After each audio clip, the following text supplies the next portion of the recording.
Ako po ay tinutukan po sa sentido. Dito po ma'am, dito. Pagpitik po ng baril ay nagulat po ako, napayoko ako, tapos napalingon po ako.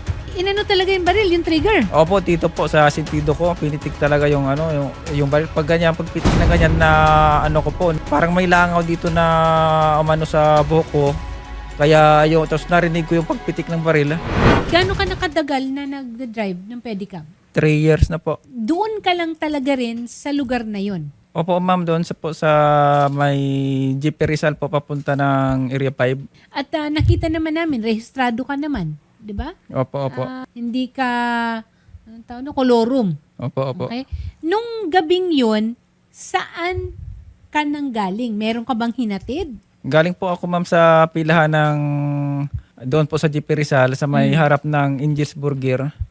Nagsakay po ako ng 2 pasahero na lalaki. Tapos po mayroon pong 2 lalaki na nakamas na nakaabang doon sa may Angel's Burger. Nung hinatid ko na po yung 2 pasahero, ay sinundan po pala ako at ako po ay tinutukan sa likod. Nung sinundan ka at tinutukan ka, wala ka nang sakay. Mayroon po pa ako sakay ma'am. Meron pa? Opo. Yung 2 lalaki pa rin yun. Opo ma'am, opo. Hindi kaya yung 2 lalaki ang ano nun, pakay nun?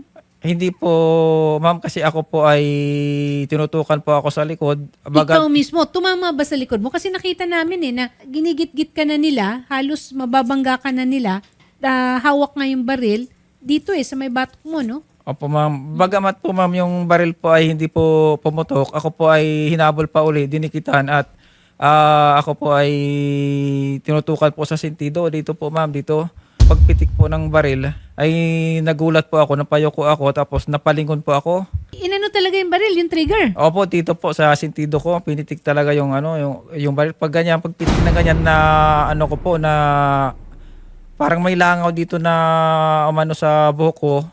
Kaya yung, tapos narinig ko yung pagpitik ng baril. Na yumuko po ako, pag yuko ko, lumingon po ako. Yun para nag-jump yung baril, kinasan niya nung kinasa. Pagkasan niya, tinapon ko na yung sidecar, tapos tumalo na po ako, saka tumakbo na po ako. Saan yung, ano nangyari dun sa mga pasahero mo? Yung mga pasahero ko ma'am ay sumigaw po lang ng kuya, pero hindi ko na po pinansin. Tumakbo na po ako kasi nagulat po ako sa pangyari ma'am. Meron ka bang nakaaway, nakaalitan?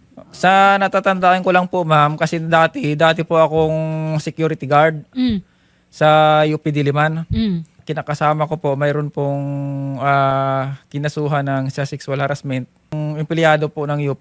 Nung nangyari po ito ma'am, noong 2022. So 3 taon na ang nakalipas. Opo, opo. Nagkaroon ba ng kaso talaga ito o... Opo, nandun pa po sa pending case pa po. Tapos ma'am, nung panahon na yon, ako po ay nagkaso din po sa aking agency. Nanalo po ako sa kasong illegal dismissal. O, di maganda yun. So, nakuha mo yung pera mo. Opo, bali, kinasuhan po nila ako ng perjury. Pero ito po ay wala naman pong, wala na pong basihan, wala pong merito. Kailan naman nangyari ito? Nangyari po ito noong September 2023. So, 2 taon na ang nakalipas. Pero ma'am, mayroon pa pong nangyari po noong 2025. Ako po ay nagkaso din po ako ng isang illegal dismissal sa isang security agency din.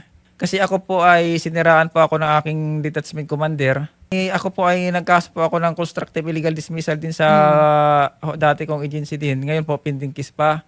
Pero dahil po siniraan po ako ng aking commander, ako po sana ay may balak po akong magkaso sa kanya ng damages. At mayroon din pong perjury doon po sa UP Police na nagsinungaling po doon sa affidavit niya. At ito po ay pinabasa ko na po sa Public Attorney's Office. So, pangatlo na natin na pinagdududahan ito. Opo, opo. Tapos ma'am, nung recently po, doon po sa lugar namin, doon sa pilahan, mayroon po akong nakasagutan na 2 tao. Dahil po sa pilahan na ako po ay nasiraan po ang aking sidecar, inaayos ko po. Tapos ako po ay nakapila doon sa harap ng tindahan niya. Ako po ay parang itinaboy na parang aso. Kaya po ako ma'am nagsalita. Nasabi ko, kuya, ayusin mo naman ang pagsalita mo. Makiusap ka naman ng maayos. So, Aalis naman po ako. Kailan nangyari yan? Ito po ay nangyari ng mga last ng November. Yung tumutok po sa akin, attorney, ay hindi ko po siya namukaan kasi pero po na sa body structure Naka-helmet eh. sa body structure po ay ako po ay mayroon po akong na may pagdududa po ako kung sino. Sir Elizalde Toledo, magandang hapon po. Yun pong video, meron pong nakita natin na yung motor na sinakyan ng nanutok ng baril, mukhang may plaka. Malinaw po ba? Yun po yung dinidevelop pa namin o tinitignan pa po namin maigi sapagkat nung nandun po kami ng biktima sa tanggapan ng barangay ng Bagong Silangan at kami po inaasistihan naman po ng maayos ng mga taong naroroon, sinika po namin talagang titigan o pagmasdang maigi yung plaka ng motor. Pero bigo po kami sa malinaw na detalye ng plaka na yun eh. Baka po meron pang ibang video kung makapag-backtrack tayo na makapagbibigay ng malinaw na anggulo. Kasi gabi no? So madilim. Opo. Hanggang ngayon po, ganyan po yung ginagawa natin. At katunayan, alam din po ng biktima na maliban po dun sa barangay. Naglakad pa po kami sa mismong pinangyarihan ng lugar. Naghahanap kami doon ng makakatulong sa atin sa ginagawa nating investigasyon. Okay. Actually, ma'am, bukod po roon sa mga detalye na yan na inilahad ng ating biktima, marami po kaming pinoproseso pong informasyon. Okay. At hindi lang po kami pwedeng magbigay ng detalye sapagkat iniingatan po namin Understood. ang kahihinat na ng investigasyon, ng masusing investigasyon na isinasagawa ng ating istasyon. Oo. Opo. So, ibig sabihin may persons of interest po tayo? Ganun? Actually, base ho sa nilahad na salaysay ng biktima, posible po meron po talagang persons of interest. Okay. Yun nga lang po, mahirap po nating i-detalye sa ngayon sapagkat yung sensitivity po ng mga impormasyon hindi po namin dapat ibunyag lalo na ho sa publiko kung wala naman po kami mga sapat pang ebidensya. Oo, naiintindihan namin yan, sir. Actually, attorney, hinihintay rin po kasi namin si Ginoong Genesis na bumalik sapagkat nung uli ko po siyang kausap bago ko po siya ipahatid sa aming mobile. Dala nga po ng pangamin na dala ng buhay niya. Nagpaalam po siya sa akin na nilipad daw po siya ng bahay at aaskasuhin niyo muna yung pamilya niya.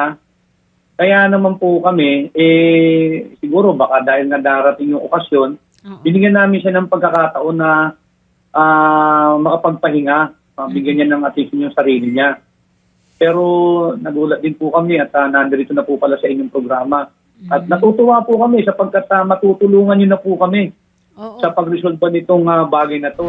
Genesis, sana magtiwala ka ng lubos sa akin sapagkat ako lang yung taong makakausap mo ng direkta na handa ka paglingkuran kahit anong At may titulo naman siya. May ranggo naman siya, Genesis. Na dapat Tumutulong din naman natin talaga galawin. attorney yan si Sir. Oo. Sir, isa-schedule po natin yung pagpunta po Sasamahan natin kayo. kay Sergeant Toledo. Ha? Opo, Salamat. opo, Okay. salamat po. Sige.